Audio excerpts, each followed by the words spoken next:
This is Orson Welles just saying hello before the show starts. There's a full moon tonight. February 11th is the anniversary of the day Thomas Alva Edison was born. He invented the incandescent lamp, only to discover years later that Spencer Tracy had beat him to it. Welcome to your Radio Almanac, ladies and gentlemen. At the sign of the Flying Red Horse. Tonight and every night at the same time, over these same stations, the makers of Mobil Gas and Mobil Oil bring you Orson Welles.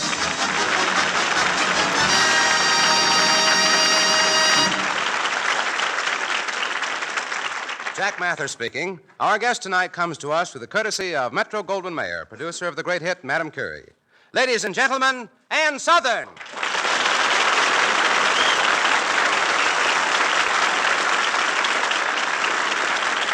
Hello, Ann. Hello, Ann. Hello, Orson. You know, I don't mind telling you I'm scared stiff. I'm scared stiff? Why? Well, aren't you going to saw me in half? Oh, no, the OPA put a stop to that. They said I was wasting too many women. I'm not just a magician, Ann. I'm a romantic lover. Oh. You know, of course, I don't believe it, but they do say that compared to me, Sinatra is just a Boy Scout.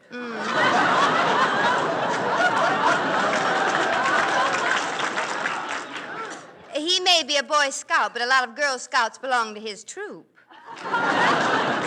Well, don't get me wrong, Ann. I'm not envious. As a matter of fact, in my next Mercury Theater production, I've been thinking of doing Romeo and Juliet with Frank Sinatra as Romeo. Really? Yes. Can't you just hear him singing on the balcony as Juliet climbs up to him?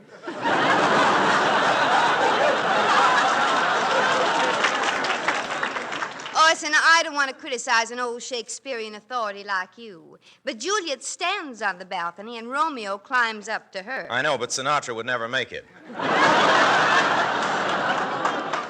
Now, look, Ann, we're doing a scene later, and you'll find out how romantic I am. Well, if we're going to do a scene together, I'd better give you a couple of pointers. Pointers? Yes, now let me show you. Now, put your arms around me. My arms around you like this? Uh-huh. Now, say something romantic. Oh, my darling. What's funny about that?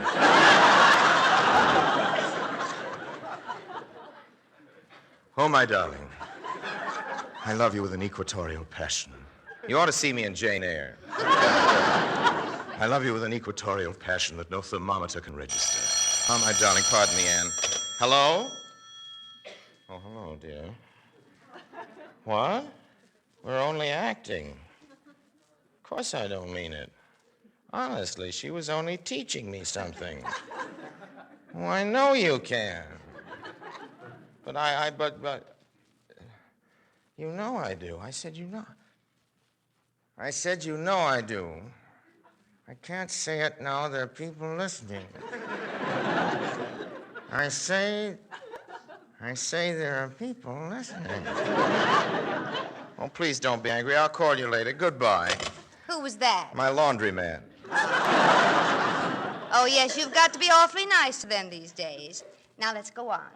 You were saying... Ah, yes. Darling,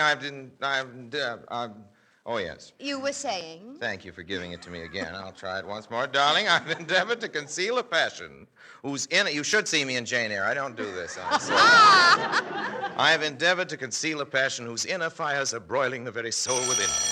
I'll take it. I'll take it. Oh, it says in the script that you will. Hello? Oh, it's okay. I'll tell him. Orson, your laundryman says he's going home to his mother. She's always kidding that way. I'll bet. Now, come on, Orson. Make like Sinatra. Kiss me. All right, I will. Orson, who is this character? This is Mr. P. Bristle, the censor. I'm sorry, Mr. Wells, but you can't kiss Ann Sothern like that. Why? Do you know a better way? He's not allowed to kiss anybody that close to a microphone. Why not? Well, the voice is too romantic. Mr. P. Bristle, what... P. Bristle. P. Bristle. Whatever gave you the idea that his voice is romantic? Well, now, just read this letter. Dear sir, whenever Orson Welles speaks, I get goose pimples, signed Bella. Bella, what's the address? 602 Beverly Drive. Just as I thought. Bela Lugosi. Well, I have additional proof. Let me show you. Would you three young ladies please step up on the stage? That's right this way. All right, Mr. Wells, say something romantic. You mean, like this? Darling, I love you. Orson, pick him up. Are they kidding? You girls don't really think I'm romantic, do you? Thank you. Why, he's another Mickey Rooney. Look, girls, it's ridiculous anyone feeling this way about me. Just... You send us, Weldy. He's a killer. Solid, Jack. You see, I wasn't lying. Now go on, say something romantic. Say something romantic, like I adore you. Wellsy, pick us up. I can't understand it. That's because you're a man. Thanks.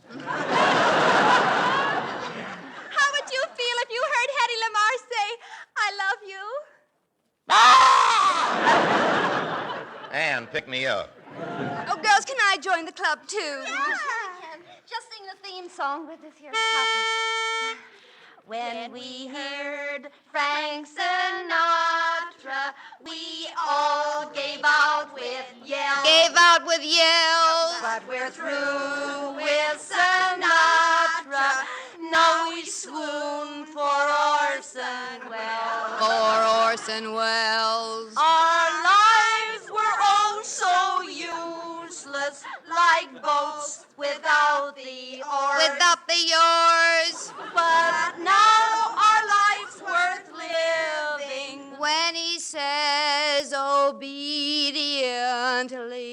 yours.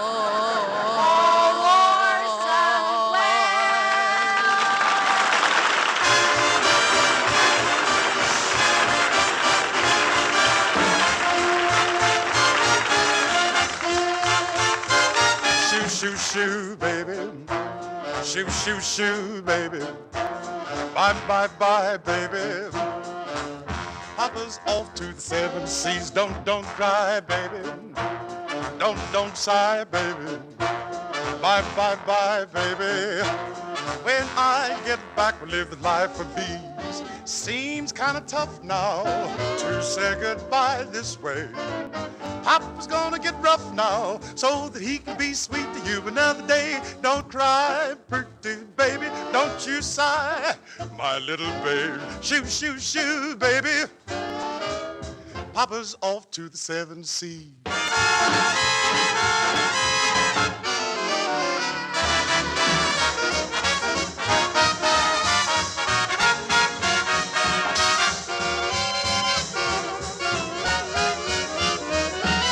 Don't cry, baby. Don't sigh, baby. Bye, bye, bye, baby. Papa's off to the seven seas.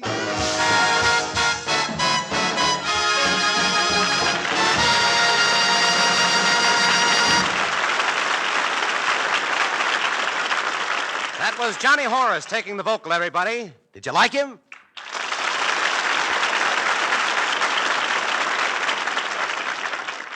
Tell me, folks, did you know this? Gasoline for cars is made by blending light and heavy elements. The heavy are for mileage, the light for snappy starts and rapid getaway.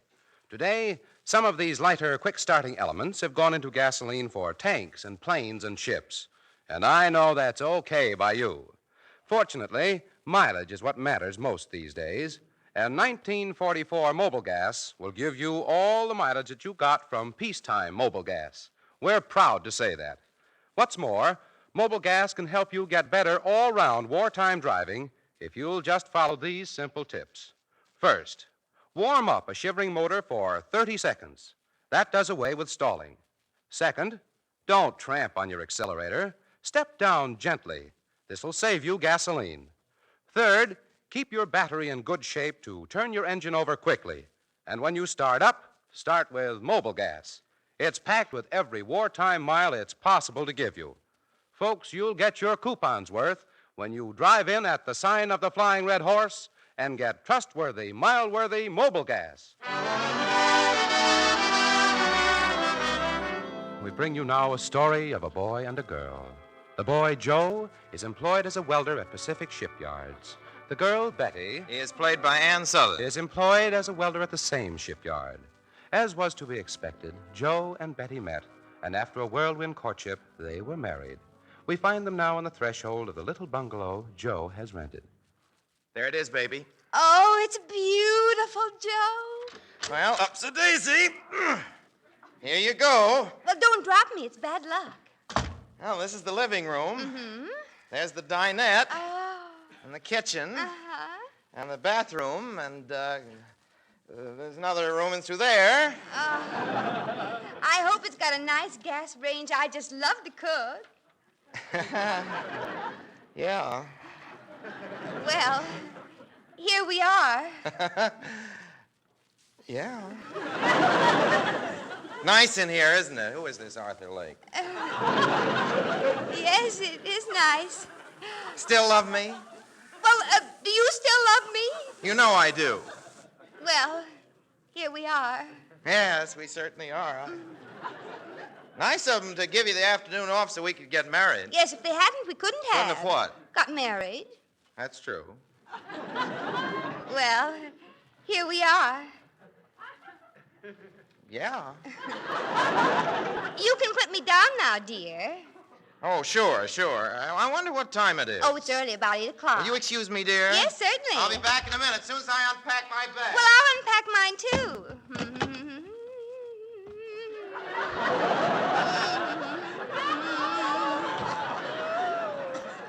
I think I'll wear this blue one. Oh, darling. Yes, Will you knock before you come in? in a minute. Mm. It's me. Andre. Blue, my favorite color. Joe, what kind of pajamas are those? Those aren't pajamas, they're overalls. Overalls? Yes, didn't I tell you? I'm on the night shift. See you in the morning, hon.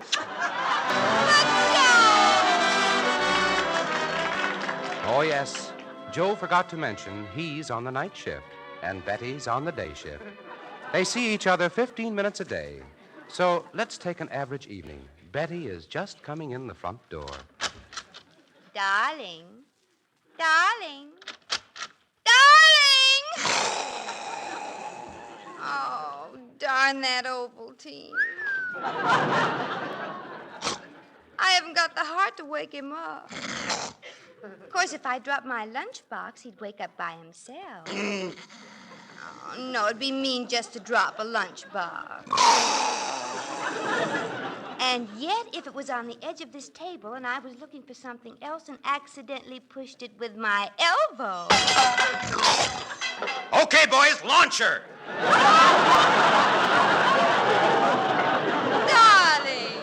Darling, I didn't expect to find you up. Oh, turn the light out, will you, dear? I'm tired. Oh, but this is practically our honeymoon. Can't you be romantic even for a little while? Romantic, darling, I love you with an equatorial patch that no thermometer can register. Now leave me alone. I'm sleepy. Oh, I never should have married you. People told me you were no good. What people? Heather Hopper! Let me sleep. Oh, you're a beast, that's what you are. You only think of your own comfort. Oh, now, wait a minute. Here I've been welding for 8 hours, and I want a little home life. Now, baby, don't cry. Darling, you mustn't cry. Honey, please don't cry. You know I love you. Oh, shut up! I'm going home to Mother. Oh, now, wait, honey. I didn't mean it. I lost my temper. Then say it. Say it. Oh, I don't want to say it, dear. It's silly. No, say it. Say what you promised to say every time you lost your temper. I'm sorry I lost my temper, and if I ever lose it again, I hope Shorty drops a hot rivet in my back pocket and... Oh, this is silly. Go on, finish it. Oh, hot rivet in my back pocket, and if I ever say a harsh word to you again, I hope all my teeth fall out except one, and that one I hope I have a toothache. There, I said it. Oh, Joe. Joe, kiss me. You bet I will. Hey, what time is it? Oh, Joe, it's only 8 o'clock. Kiss I've got 5 minutes to dress and 1 minute for coffee. That leaves me 15 seconds. Here. How's that? Same old trouble. Too little and too late. 2 weeks pass. It is morning. Joe is just returning from work. Honey! Up, up, up, up, up, up, up, up, up! Mm-hmm. Honey, the sun is shining. The birds are singing. Tell him to shut up. Well, I must say, this is a nice greeting. Mm-hmm. People work hard all day, and when they come home, they deserve a little relaxation. I'm relaxing, dear. Relaxing? You're sleeping. No, I'm not. I'm wide awake. You've got your eyes closed. No, they're open, dear. I've just got the lids over them.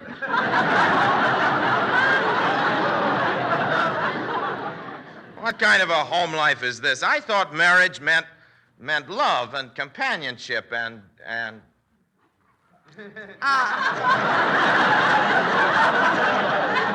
I know just how you feel, dear, but now I'm sleepy. Well, go ahead and sleep. If that's your idea of a happily married life, go ahead, sleep. Ouch! You struck me, and while my back was turned. Well, it didn't hurt you that much. You're well insulated. Oh, and insulting me now. Well, you started it. You were sleeping when I came in. But you're always sleeping when I come in. Yeah, but you overdo it. You look contented when you sleep. Well, I can't help the way I look when I sleep. I don't get up to look at myself to see how I look when I sleep. This is no way to live. You working in the day and me working at night. How we're ever going to bring up a family, assuming by some miracle we were to have one. Kids never see you all day, and at night they'd be asleep. I don't want them to call me Mama. Well, what about me? I've got a husband I see 15 minutes a day. Well, I know the milkman better. Oh, you do? Well, let me tell you something. Now, you listen to me. I put up with a lot. I don't mind just talking. Here Hanging any up morning, the wake me up drive. out of a sound sleep, and then feed me like you do. Case 24850, Mrs. W. Go ahead, please. Mr. Anthony. Mr. Anthony, I've been married for 3 months now. My husband is... Don't mention any names, please. My husband works in the night shift, and I work on the day shift, and the only time that... Young lady, you must find more time to spend with your husband. That's what I'm trying to do. Then my advice to you is to go home. Go home to your husband. But my husband isn't home now. You see, he works... Just where is your husband, Mrs. W? He's working. He works on the night shift. I see. How long has your husband been telling you he works on the night shift? Since the day we got married, we didn't even have a honeymoon. Oh. Then my advice to you is to go home. Go home to your husband. Speak to him. But that's impossible, Mr. Anthony. We only see each other a few minutes a day. You see, he works on the night shift, and Then my advice to you is to go home. Go home to your husband. Yes. Hello, Mother. I was just going to call you. I've got the most wonderful news. I finally got them to change me to the night shift. Oh, there's Joe, Mother. I'll call you back. Honey. Joe, I've got the most wonderful news. Benny, I've only got a minute. Got to get right back to the yards. Darling, I've been changed to the day shift.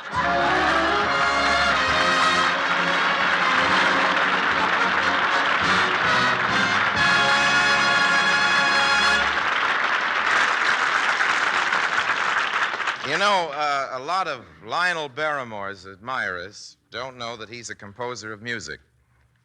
And he wrote us something special for this program. He really did, no? It's not even supposed to be funny. And according to last week's promise, here it is. We think very highly of it. Carnival by Lionel Barrymore, Maestro Lud Gluskin.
Very, very fine, Lud. You know, I think Mr. Barrymore really has a future, don't you?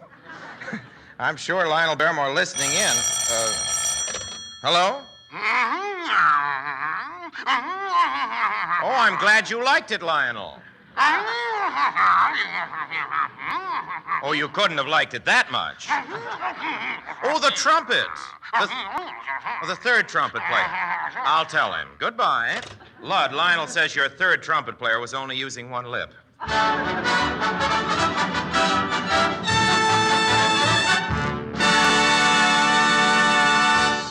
Friends, we're driving to a different tune today. We don't go far, we can't go fast. And lots of the time, our cars are idle. Consequently, it's much harder for the battery to hold its strength. In fact, a brand new battery loses half its charge in just 1 month of idleness. Now, don't let your battery run down. You know the well-known moan of the motorist, "Darn car is stuck, my battery's dead." Well, that won't happen if you'll pay a visit to a certain fellow first, your friendly mobile gas dealer. Let him double-check your battery and cables. Ask him to recharge that battery. Yep, your mobile gas dealer is your man. Have him check connections and the terminals to make certain they're not frayed or rusted. Top-notch battery service. That's what you'll get. To save yourself cuss words and start your car at all times pronto, drive in soon. Tomorrow, at the sign of the Flying Red Horse.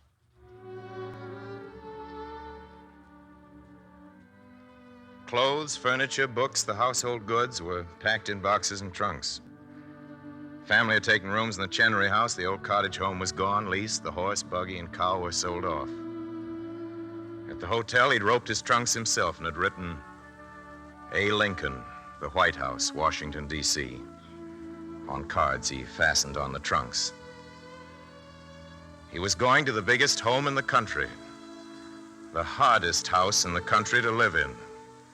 The Atlantic seaboard was the front yard, the Rocky Mountains and the Pacific slope, the colossal backyard.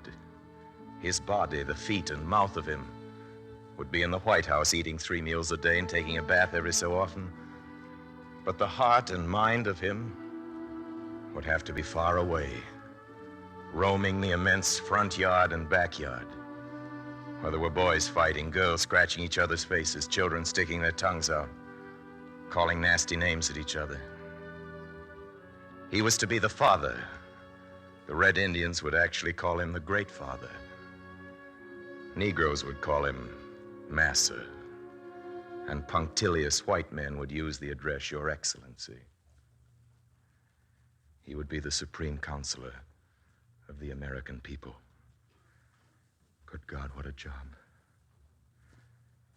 Abraham Lincoln was born on February 12th, the day before his 52nd birthday. He left his home in Illinois for Washington. A cold drizzle of rain was falling. Lincoln and his party were to leave Springfield on the 8 o'clock at the Great Western Railway Station.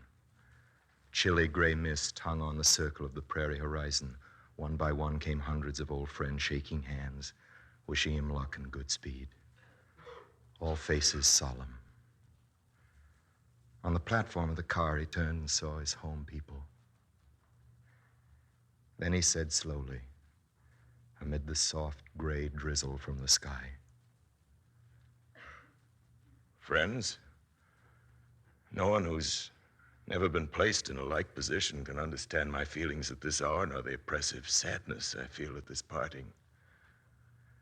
For more than a quarter of a century, I've lived among you, and during all that time, I've received nothing but kindness at your hands. Here I've lived from my youth till now I'm an old man. Here the most sacred trusts of earth were assumed. Here all my children were born. Here one of them lies buried. To you, dear friends, I owe all that I have, all that I am. All the strange checkered past seems to crowd now upon my mind. Today I leave you. I go to assume a task more difficult than that which devolved upon General Washington. Unless the great God who assisted him shall be with me and aid me, I must fail. But if the same omniscient mind and the same almighty arm that directed and protected him shall guide and support me, I shall not fail. I shall succeed. Let us all pray that God of our fathers may not forsake us now. With these few words, I must leave you. For how long, I know not. Friends, one and all, I must now bid you an affectionate farewell. Bells rang, there was a grinding of wheels, and the train moved and carried Lincoln away from Springfield. The tears were not yet dry on some faces, and the train had faded into the gray to the east. Some of the crowd said afterwards that Lincoln, too, was in tears. The tears ran down his face as he spoke that morning. And one of the crowd said there were no tears on Lincoln's face. He had a face with dry tears, said this one. He was a man who often had dry tears.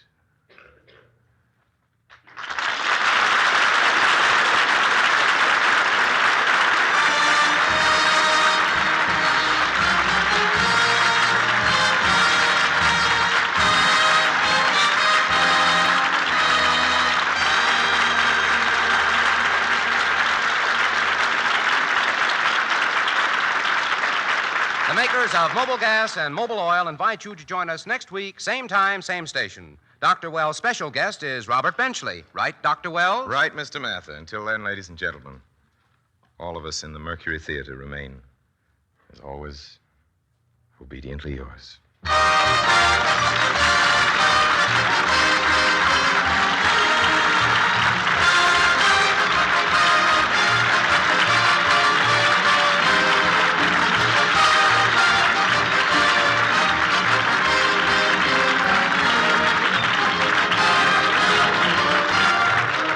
Mr. Wells read from Carl Sandburg's Prairie Years, published by Harcourt Brace. Jack Mather speaking. This is CBS, the Columbia Broadcasting System.